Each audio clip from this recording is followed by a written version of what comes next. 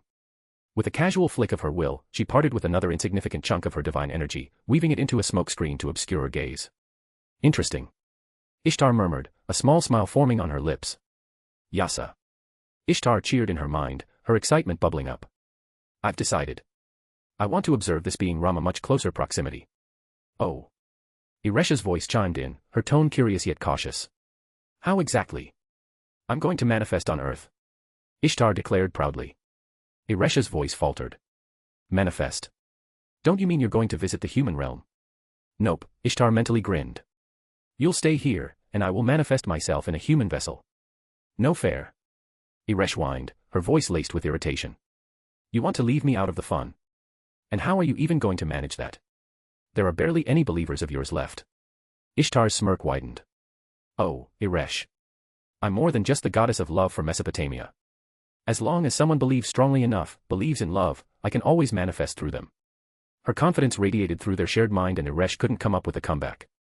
Saki Yoshida had always been easy to overlook, quiet, unremarkable, just another face in the crowd.